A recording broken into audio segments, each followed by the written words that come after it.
Seguindo a nossa programação, agora quero convidar novamente o Dr. Marcos Coutinho para ministrar a palestra o ICMBio, né, o Instituto Chico Mendes para a Conservação da Biodiversidade e os Crocodilianos do Brasil.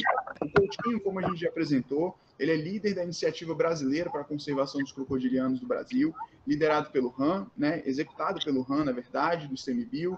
Ele é biólogo, ele é doutor em ecologia, né, em zoologia pela Universidade da Austrália, mestre em ecologia, né, e coordenador do Instituto Chico Mendes para a Conservação da Biodiversidade do RAM. O Coutinho também está ligado ao programa de pós-graduação, pessoal, em ecologia, manejo e conservação da vida selvagem na Universidade Federal de Minas Gerais. Então, Coutinho, passo a palavra para você e muito obrigado por estar aqui hoje com a gente. Olha, Yuri, eu que agradeço, um prazer, inspirado, né, com a nossa, com o congresso, com a apresentação do professor Pablito, querido Pablo Sirotsky, né, deu um recado espetacular, né, sobre a América Central e a América Latina. Aliás, o Pablo me lembra, assim, né, é um mestre da conservação, né, inclusive comportamentalmente e fenótipo, né? É o nosso, eu acho que ele é o nosso mestre da conservação dos crocodilianos, né? Para quem segue o futebol. Enfim, fico... Valeu, Pablito, obrigadíssimo, foi uma contribuição espetacular. A gente fica até assim, né, querendo esforçar o máximo para apresentar, né, fazer uma apresentação, né, ao nível, né, que depois dessa do Pablo, né? Mas, como ele falou, Colômbia e Brasil, né, na América do Sul, América Central, são os países que têm a maior riqueza de espécies, né, de crocodilianos, né?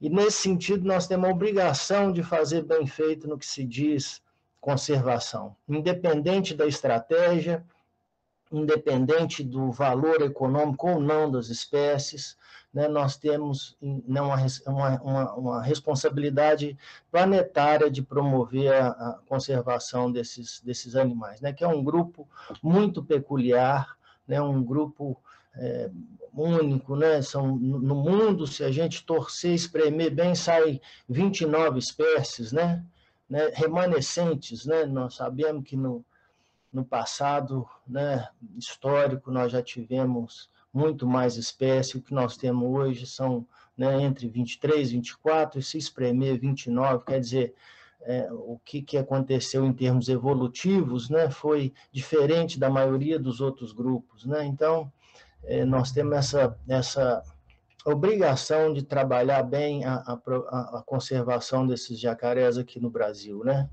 Eu vou colocar aqui uma apresentação.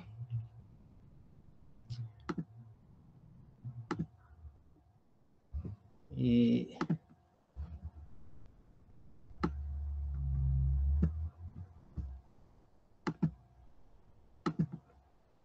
espero que vocês já estejam com ela aí na tela. Tudo certo? Vocês estão me escutando?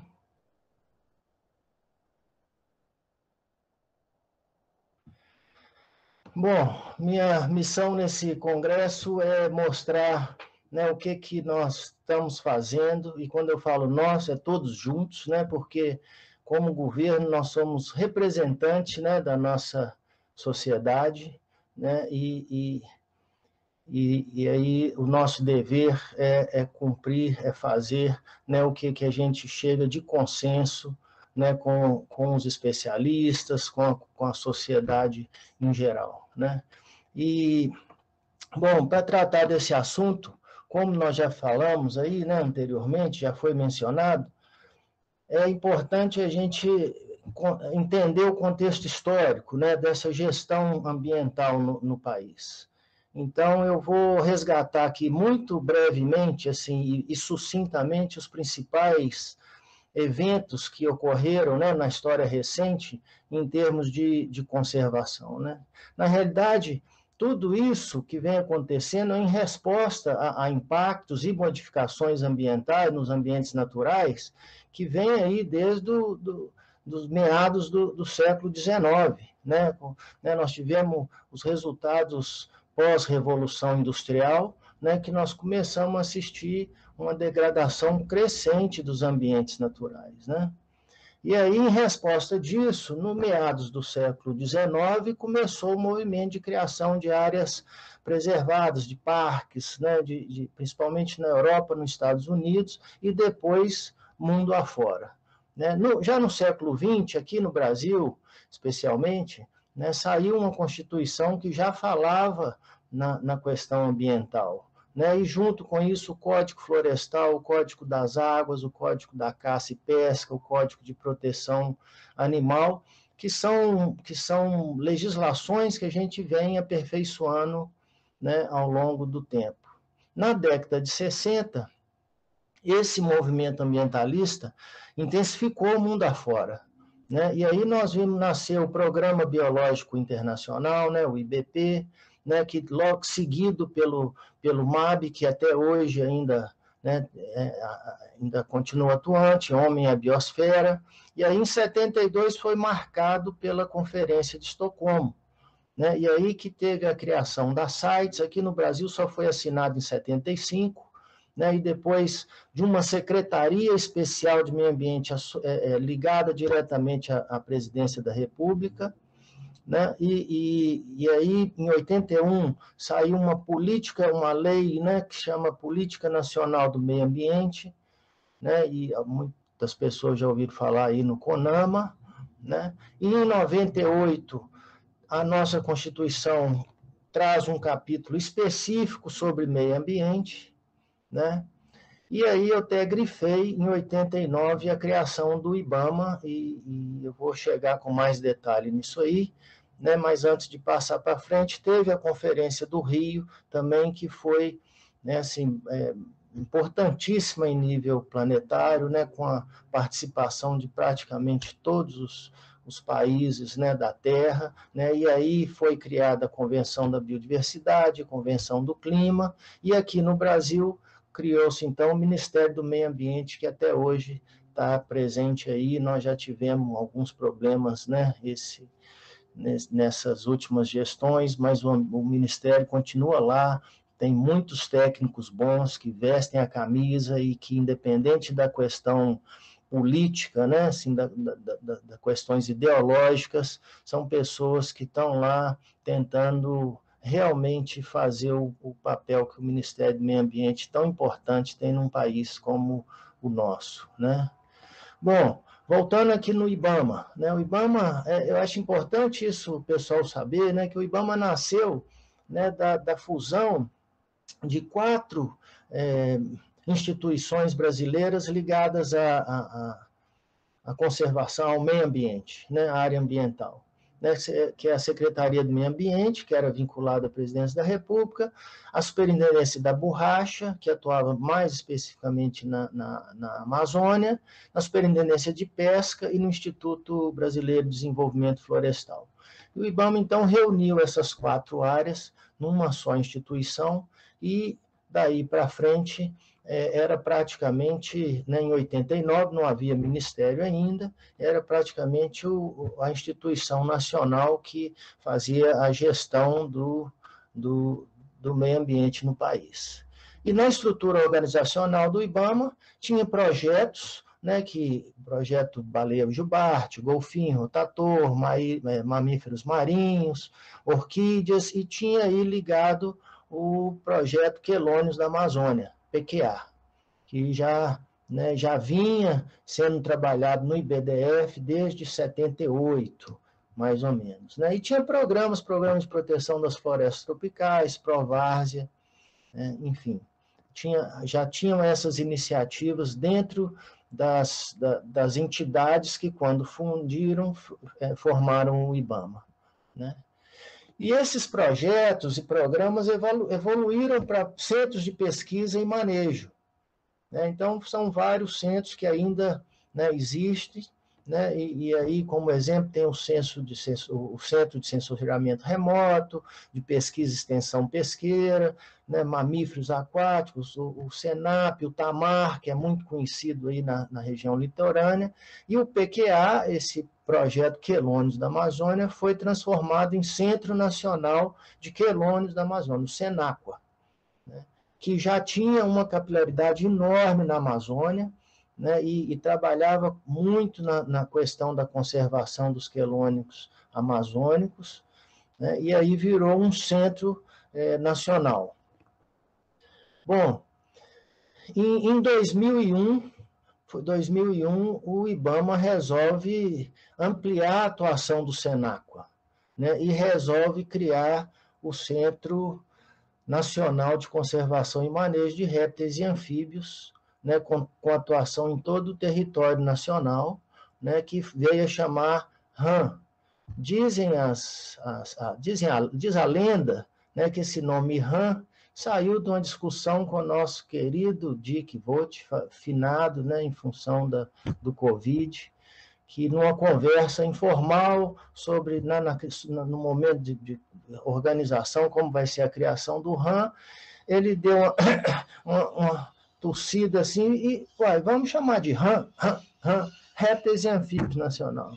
E assim foi, uma sigla simples, mas que traduz um compromisso enorme em conservação no Brasil, né? São mais de 600 espécies, né, de répteis, muitas espécies de anfíbios, né? E aí a missão gigante de realizar, coordenar, promover em âmbito nacional projetos visando a conservação e manejo dos répteis e anfíbios continentais, tendo prioridade de ação às espécies brasileiras ameaçadas de extinção e as de interesse comercial. Então, esse foi o foco do RAM na época da criação em 2001. Nesse momento, eu, como pesquisador da Embrapa, fui convidado para ingressar, né, no centro e aí assumir a responsabilidade, a dura responsabilidade de conduzir os projetos de conservação e manejo de crocodilianos em nível nacional, né? Foi a partir daí que eu juntei ao pessoal do RAM, que, aliás, um pessoal muito querido, né, que me recebeu de braços abertos. Até hoje nós estamos juntos aí nessa luta, apesar de que a Embrapa sempre esteve com a gente, dando apoio, fomentando, enfim, foi um casamento muito interessante. Bom, criação do RAM em 2001, né, saiu, então, um primeiro plano diretor, que continha um programa de espécies de uso sustentado, aí começou a ser moldado, né, o programa Crocodilianos Brasileiros. Em maio de 2003, foi um momento histórico na vida, né, da conservação dos répteis e anfíbios brasileiros. Foi quando foi organizado o primeiro fórum de Goiânia, onde contou com a participação ativa e muita gente do Brasil inteiro, né, reunimos em Goiânia para tratar, né, da direção, das diretrizes de trabalho, né, e as prioridades, né, do que seria esse novo centro de conservação e manejo de répteis e anfíbios. E aí foram tratados os quelônios, crocodilianos, esquamata e anfíbios, cada qual, né, com seus especialistas, e daí que surgiram, né, as principais diretrizes que orientaram o centro, e eu digo até hoje, basicamente, né? Bom, em 1º de outubro de 2003 saiu uma ordem de serviço, né, a criação oficial do programa Biologia da Conservação e Manejo de Crocodilianos Brasileiros, que a gente chama carinhosamente de Biocroc Brasil, né? A partir dessa data estava oficialmente criado o programa em nível nacional, né? Esse foi o foco, o fórum de Goiânia, em maio, né? Foram muitos especialistas de várias partes do Brasil, né? Aqui tem Luciano, nosso querido Luciano, Rones, que não está participando, que a gente sente falta também, o professor Bill Magnusson, né? E aí, essa é só uma parte das pessoas, foi uma discussão muito interessante, muito enriquecedora, e a partir daí, então, nós estruturamos, né, o programa Biologia da Conservação e Manejo dos Crocodilianos. A ideia, então, foi criar, né, assim, trabalhar num enfoque ecossistêmicos, em unidades de manejo de larga escala espaço-temporal e que beneficia as comunidades locais, né? E aí, comunidades Brasil afora, né? Inclusive, se os jacarés ocorrem nas áreas urbanas, que a gente trabalhe para beneficiar e promover essa articulação, né? Essa boa convivência entre pessoas, ou seja, que o benefício seja, né, para a conservação, porque isso reflete no bem-estar das pessoas, né? E nessas unidades de manejo, né, organizar coletas sistemáticas de dados dentro de uma metodologia padronizada, né? Com isso, a gente tem que levar técnicas de manejo, consolidar os grupos locais de trabalho, né? E daí saírem as bases biológicas que vão levar ao manejo, seja ele conservacionista ou por arranjos de programas de P&D, né, de pesquisa e desenvolvimento, uso sustentado, em alguns casos, recuperação de estoques naturais, né? Sob essa estrutura, né, definida nesse fórum, né, com o input de todos que participaram, que nós estamos trabalhando até hoje, né? E aí esse enfoque ecossistêmico nos levou aí para a Amazônia, né, para a Mata Atlântica, para o Cerrado, Pantanal, onde, né, eu nos primeiros momentos da minha vida profissional encontrei com a Zilquete, com Guilherme Mourão, né, foi lá que o Bill foi nos dar as primeiras lições de conservação e manejo, né? Então, até hoje, eu sou muito ligado ao Pantanal, mas, nesse momento, tivemos a responsabilidade de expandir, né, como Centro Nacional, nossas iniciativas, né, na Amazônia, na Mata Atlântica, Brasil afora, mas sempre dentro do que foi recomendado nas discussões, do que foi estabelecido nas diretrizes, né, na organização do centro, né? E esses fóruns de discussão, né, que vêm até hoje, né, e nesse momento nós estamos fazendo isso, né, é que determinou a evolução e os avanços, né? Foram nos congressos de herpetologia, e herpetology e ictiology, né, nos congressos brasileiros de herpetologia, que a gente organizava os fóruns do RAM, né, nas reuniões dos grupos de especialistas da IUCN e das regionais, sempre, né, discutindo o papel do RAM, quais as principais iniciativas como governo, que a gente deveria estar, né, puxando, né? Eu faço questão de ressaltar aqui o que o Luciano falou, né? Assim, as influências que recebemos da Austrália, né? Aí tem o professor Gordon Grigg trabalhando com a gente, Hamish McCallum trabalhando com a gente aqui, foi uma super contribuição, né? Graham Webb e vários outros especialistas, né? Se eu for citar nome aqui, eu vou demorar horas, né? Então, assim, o Bill Magnus, né, que está aqui nessa foto aqui, com a Albertina, Soninha, Izeni, né? Então, são todas pessoas muito queridas e que ao longo desses 20 anos de trabalho no RAM, têm contribuído muito, né, para a nossa organização, para o nosso conhecimento, né? Bom, no ano de 2007, chegamos no ICMBio, né? O ICMBio, o Instituto Chico Mendes de Conservação da Biodiversidade, né? Foi criada a partir da divisão do IBAMA. Então, vinculado ao Ministério do Meio Ambiente, ficou o IBAMA, com a responsabilidade de promover licenciamento e fiscalização, e o ICMBio, que, então, assumiu a responsabilidade da gestão das unidades de conservação das espécies ameaçadas de extinção. Nessa época ficou a dúvida, e agora, o que fazemos com os centros de pesquisa? Mandamos lá para o Ministério de Ciência e Tecnologia, o que a gente faz? Acabamos com esse negócio, Infelizmente, o bom senso manteve, porque é de suma importância manter dentro do Ministério do Meio Ambiente um braço de pesquisa, né? Como a Embrapa é para o Ministério da Agricultura, né?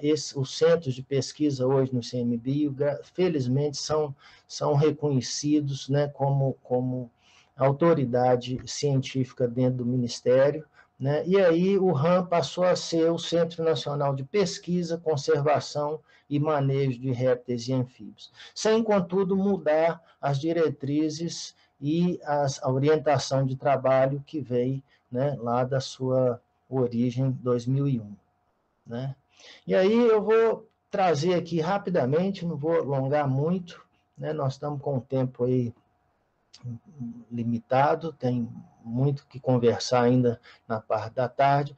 Eu trouxe aqui, agora que eu perco um pouco a ordem cronológica, mas eu vou tentar mostrar aqui brevemente em alguns slides quais foram as contribuições para a conservação e manejo dos crocodilianos brasileiros, né? E quero enfatizar, né, que a gente não faz nada sozinho, né?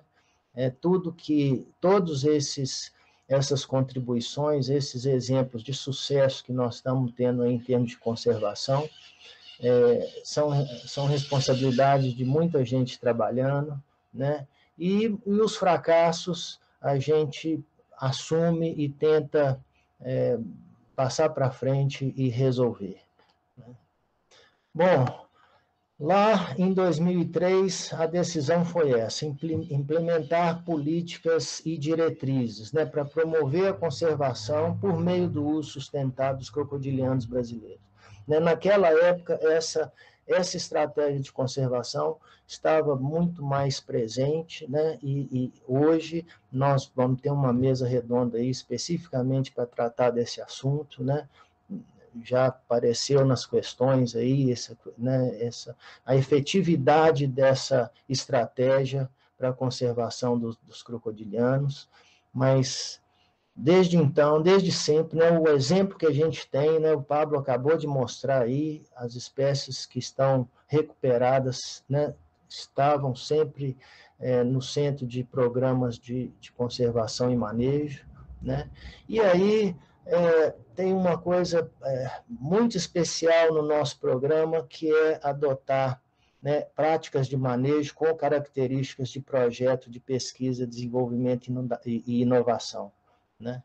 Esse viés deu ao programa Crocodilianos Brasileiro uma particularidade, né? Se nós mudamos o foco, né? Hoje, quem quer fazer manejo, né, tem que conhecer bem os estoques, né? Tem que saber dos estoques. Então, né, essas práticas estão descritas, né, nessas instruções normativas. Começamos lá em 2005, com uma instrução normativa do IBAMA sobre um sistema de produção tipo Head Start lá no Pantanal, que começou, parou e agora está em vias de ser retomado. Vamos ver como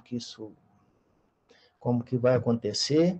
Aí, em 2008, saiu essa instrução normativa 69, né, que trouxe um anexo especial para o manejo comercial dos jacarés, da Caimã latirostes, Caimã yacare, Caimã crocodilos e Melanosuchus niger.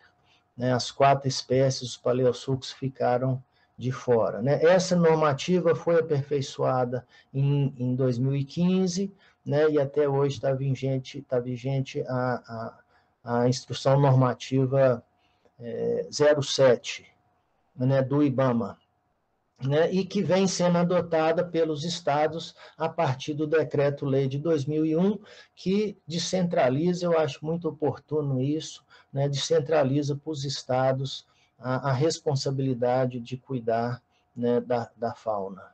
Né. Bom, e em 2012, né, saiu a IN 28, né, que normativa o sistema Harvest, né, o sistema de manejo na natureza, né, em unidades de conservação de uso sustentado na Amazônia.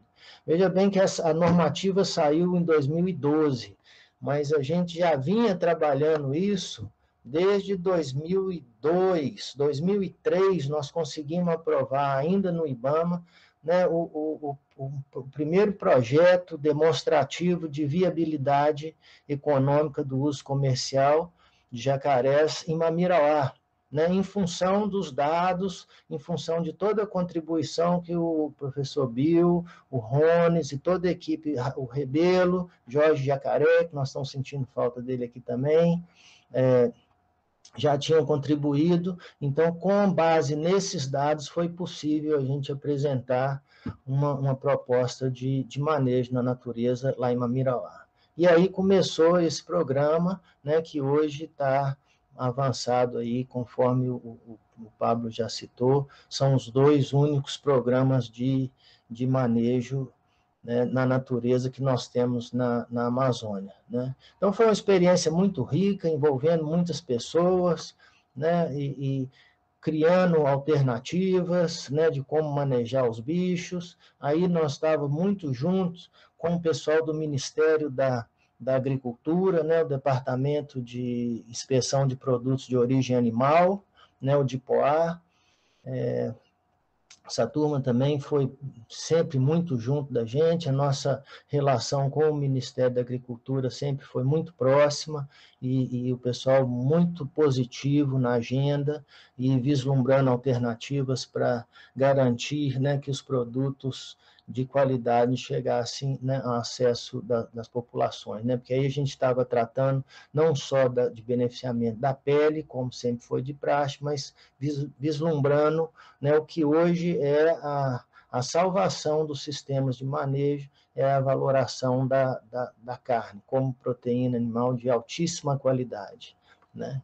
E isso aí, logo, né, junto em 2003, também, no começo de 2004, nós começamos a trabalhar no Cunhã, na Resex Lab do Cunhã, com esse modelo de desenvolvimento de cadeias de valores da sociobiodiversidade amazônica, e um projeto espetacular envolvendo pessoas maravilhosas, né, e que até hoje está funcionando lá e tem um papel fundamental, né, em termos de conservação na reserva.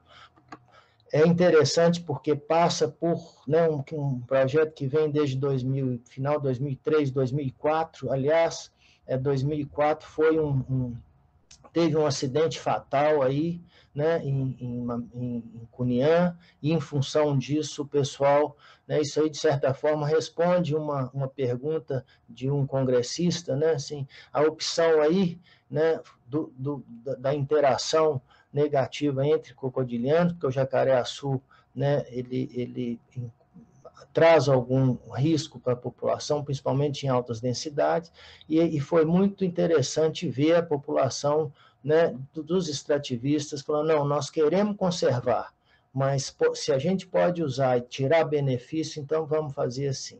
Então, esse foi o que levou esse projeto, que está trazendo esse projeto até hoje, né?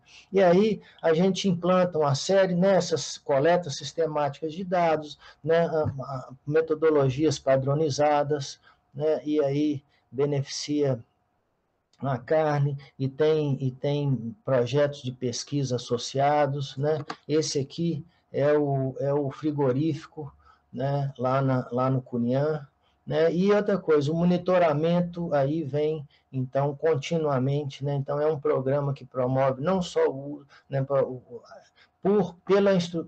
né, conforme ditado na instrução normativa, você tem que fazer o monitoramento da dinâmica populacional. Bom, isso aí foi em Cáceres, né, em 2004, quando nós, junto com o pessoal do Ministério da Agricultura, de uma resolução que saiu num fórum do RAM, que foi assim, abater jacaré só em unidade inspecionada pelo município, estado ou federação. Né? Então, aí nós tivemos, né, na cooperativa de Cáceres, que infelizmente fechou, né? Mas aí tivemos o primeiro frigorífico com inspeção federal no Brasil, né? Esse aí é o Dr. Cícero, um entusiasta,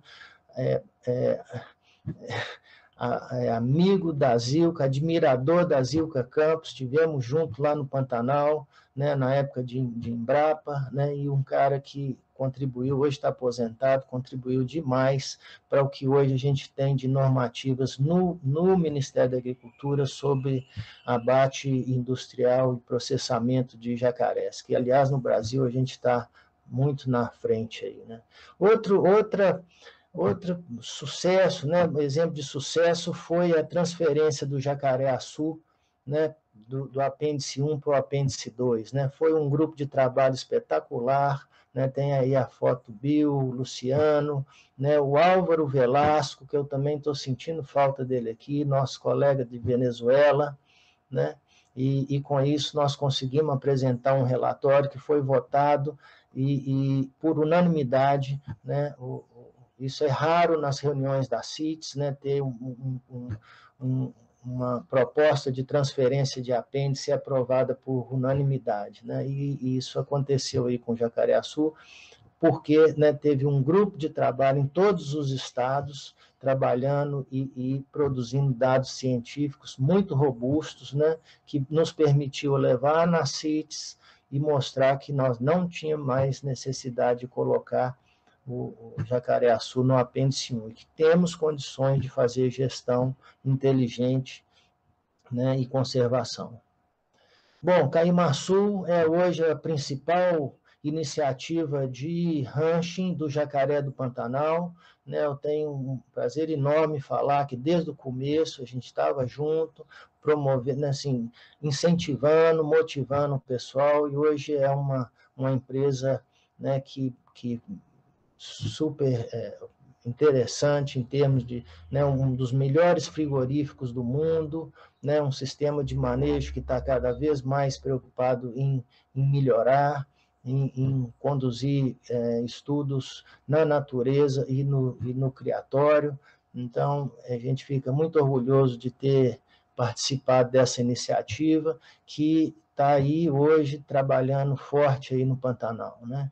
O trabalho de revitalização da Bacia do São Francisco também foi muito bacana, né? Foi batizado como São Croque, né, para os crocodilianos e quelônios do São Francisco, né? Nós rodamos a bacia inteira, avaliando a distribuição e abundância das duas espécies, caimã latirose e o Paleosucus palpebrosus, né? Tivemos alguns resultados muito interessantes que estão em relatórios aí do Ministério do Meio Ambiente. Bom, a avaliação do estado de conservação, né, a lista vermelha, isso também contou com o apoio, né, de todos os pesquisadores, né, dos jacarezeiros do Brasil. Fizemos uma avaliação do estado de conservação das espécies no Brasil, né?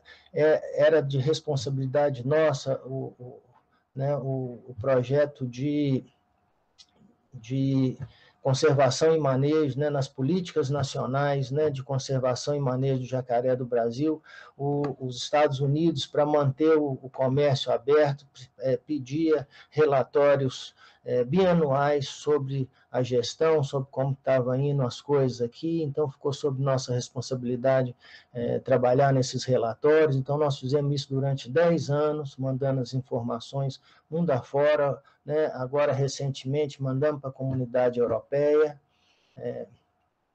enfim, né, todo esse trabalho que como governo a gente traz em resposta, né, às demandas da comunidade. Né, essa parte de capacitação é essencial, né, quando a gente vê essa galera nova aí, puxando o carro, organizando congresso, publicando livro, a gente fica muito feliz, porque vê que, de certa forma, né, é isso que a gente quer, né, espera mais do trabalho nosso, né, deixar esse legado aí, né, e parcerias e colaborações são inúmeras, né? Então, né, na preparação dessa palestra, eu trouxe alguns exemplos, né?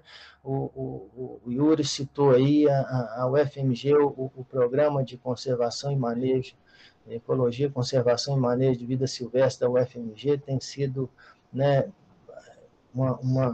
uma colaboração especial, nós temos um termo de cooperação formal com o ICMBio, né, tem dado oportunidade para a Gabriela, para a Karina, para a Karen, para a Helena, trabalharem em várias unidades de conservação, experimentando novas realidades Brasil afora, né? Tá aí o projeto Caimã, Yuri, que é um parceirão que a gente tem trabalhado junto nesse tempo, né? Então, é isso, pessoal. O que a gente está fazendo hoje é em função do que a gente discute com vocês, com a sociedade em geral, né? E é esse o papel do RAN, do ICMBio na política de conservação e manejo dos nossos jacarés no Brasil. Muito grato pela atenção, estou à disposição aí para qualquer dúvida. Muito obrigado, Coutinho. Sua palestra foi esclarecedora e fundamental, né? É muito bacana a gente ver as ações governamentais, né? A gente que está no terceiro setor, as instituições não governamentais, a gente só consegue avançar quando a gente tem, né, esses pilares das sociedades unidas. Então, muito legal ver a visão governamental, as ações governamentais e essa retrospectiva, né? E o FMG, você conseguiu transformar o FMG, né, a consolidar, né, como um polo de pesquisa, inovação, tecnologia para a conservação dos crocodilianos no Brasil, né? Você falou tantos nomes de pessoas que você conseguiu mudar a vida delas, né, na UFMG. E o spoiler, né? Logo, logo chega também Nando, Gabriel, Paulinho, chega uma nova safra aí de caimãs na UFMG, né? Coutinho, olha só, a gente tem 3 perguntas muito legais que os congressistas levantaram. A primeira pergunta vem da Maria, da Vitória da Conquista, na Bahia. E ela fala assim: Coutinho, como as autoridades científicas e governamentais interagem e podem contribuir estabelecendo medidas legais para a conservação dos jacarés? Ela está perguntando como funciona essa interação entre o conhecimento científico, as políticas públicas, se há esse envolvimento, como é que é esse processo, sua visão do governo?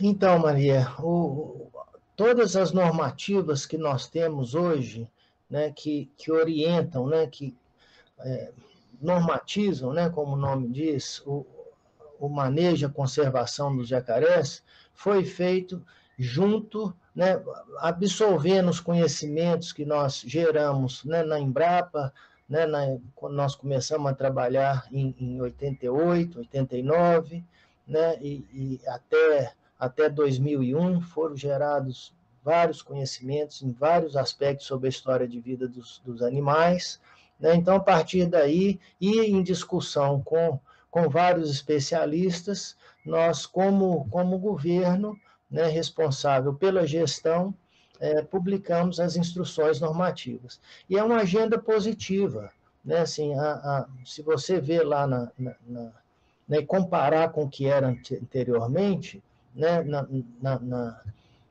em 90, com as normativas que tinha em 90, 92, que era específica para o jacaré do Pantanal, né, assim, julgava a responsabilidade toda para o governo monitorar e dizer se pode ou não, né, manejar para fins econômicos, ou se tem que recuperar, tudo isso, né, e aí esse arcabouço legal que nós temos hoje inverte essa lógica, né? Se você vai manejar jacaré, quem tem que saber sobre a biologia do estoque que você vai manejar é o manejador. Então, aplica essas técnicas, né? Aplica, né? Padroniza as técnicas, sistematiza o trabalho, apresenta os relatórios, né? Que a gente avalia, técnicos, né? Dos vários estados, né? Que são capacitados para isso, né? E aí faz uma relação positiva, né, entre manejo e manejadores, criadores, o que for, e governo. Né? Assim, o governo tem que trabalhar, né, em prol da sociedade, né? E a sociedade quer fazer o trabalho bem feito. Então, a normativa é essa. Né? Quando eu falo, né, em P&D, em pesquisa e desenvolvimento, né? Porque antes, por exemplo, você manejar no Pantanal, você precisava de 5 anos de pesquisa para depois propor, e aí quem ia monitorar seria uma universidade ou seria um governo estadual, municipal. Hoje não, hoje quem, né, tem que a atribuição de monitorar é quem vai estar manejando, né? E como governo a gente tem como avaliar a qualidade disso e promover melhoras, né? Ninguém começa nada fazendo melhor da vida, né? Então, a gente espera que, à medida que a gente vai manejando, a gente vai qualificando o manejo. Essa é que é a filosofia dessa normativa, né? Então, isso traz junto, né, governo e cientistas, sociedade, manejadores, né? Essa é que é a filosofia das normas que nós temos hoje implantadas no Brasil. Fantástico, Coutinho. A gente tem uma outra pergunta do Emerson Júnior, do Rio de Janeiro. E ele fala assim: Coutinho, brilhante sua palestra, parabéns. Gostaria de saber se existe espécies de crocodilianos que vivem na Caatinga e como é essa relação deles com a água. Eles sofrem redução da população? Passamos lá, né, na bacia do São Francisco, a gente entra na Caatinga. E tanto o Latirostes como o Palpebrosos são encontrados lá, né? Sabemos muito pouco do comportamento desses bichos, né? Mas tem populações, né, contínuas ali nas bases. Quando se afasta mais ambiente muito seco, né, eles vão ficar em alguns açudes, eles vão ocupar áreas que sobra água, né? Mas eles estão distribuídos, sim, pela Caatinga e pelo Cerrado. Show. E vale ressaltar também, né, Coutinho, no Nordeste, o trabalho magnífico do pessoal da UFRPE, né, da Josélia, liderado pela Josélia, pela professora Ednilza, e também no Ceará, que atua na Caatinga também, o Igor Joventino, que vai estar amanhã na primeira mesa redonda. Então, gente, amanhã, aproveitem, porque tem muito Nordeste na mesa redonda, muita Caatinga e crocodilianos. Aliás, vale a pena mencionar esse trabalho que foi uma demanda, né, e que nós temos que absorver, é a avaliação do Papo Amarelo, né? Porque o Papo Amarelo, na nossa lista, eu gostei muito de um nome dado por um ribeirinho agora, lá de Alagoas, ele chamou de Papa-Pato, que ele cria uns patos e alimenta, em vez de Papo Amarelo, é o Papa-Pato. E, simpaticamente chamado de Papa-Pato por esse morador lá na beira da Lagoa Guaxuma, lá em Alagoas, né? Né, então tem uma divergência, né? Em nível nacional ele está LC, né? Low concern, né? Não está ameaçado. No Espírito Santo, como a gente já vem discutindo, né, Yuri, ele foi dado como vulnerável, não é isso? Como em perigo. Como em perigo, e no Rio Grande e no Rio de Janeiro que está vulnerável, né? Enfim, né, nós estamos tendo essa na CITES é colocado como apêndice 1, né? Então nós estamos com a demanda de verificar isso mais de perto, né? De trabalhar e nesse sentido eu já faço um apelo aqui a todo mundo que está trabalhando com o Papo Amarelo para a gente fazer uma mesa redonda, né? Uma proposta, né? Em algum momento, né? E aí a gente discutir e ver como que a gente chega, né? Qual que é a melhor situação para o jacaré do Papo Amarelo hoje no Brasil. Muito legal. Nando, seu chefe falou aí, ó, Mestre Coutinho, já anota a demanda. Olha só, pergunta número 3 para finalizar a participação do Coutinho nessa mesa. Seguinte, Isadora de Goiânia, e ela fala assim: Coutinho, que profissional fantástico que você é. Algum conselho para um recém-formado em biologia que quer se inserir no mercado de trabalho, que ama os jacarés, que no atual cenário do Brasil, nos desafios econômicos, nesse contexto todo, qual conselho você dá para quem quer ser um coutinho? Uma coutinha, no caso. É como o Pablo falou, né? Vai ser muito melhor que isso, né? Então, eu vejo o Brasil, a América do Sul, né? Eu vejo como várias oportunidades, né?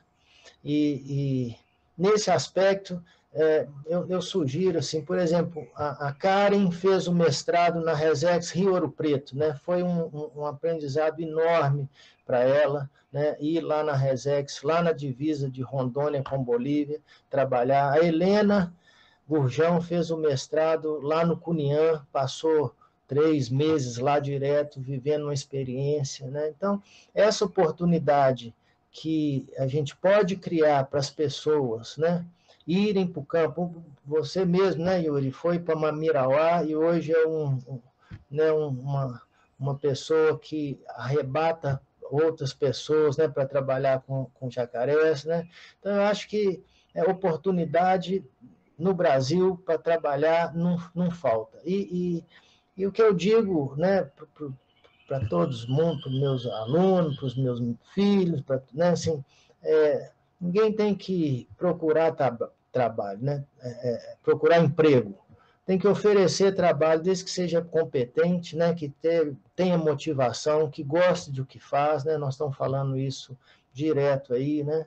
Então, assim, as pessoas que estão formando, que estão, né, interessadas em pós-graduação, seja qualificações, mestrado, doutorado, né, assim, tem que estar bem preparado, isso é o primeiro passo, né, estar bem embasado tecnicamente, e a partir daí ir para o campo, né, não procurando emprego, mas oferecendo um trabalho, porque nós estamos precisando de gente trabalhando demais, né? Assim, isso é fato, em todas as regiões do Brasil, né? Então, é motivação, se preparar e ir à luta. Minha sugestão. Muito obrigado, Coutinho, pela participação. Pessoal, anotem a dica de ouro do mestre dos mestres e agora vamos seguir para a programação. Obrigado, pessoal. Obrigado pela atenção. Um abraço. Valeu, Coutinho. Grande abraço.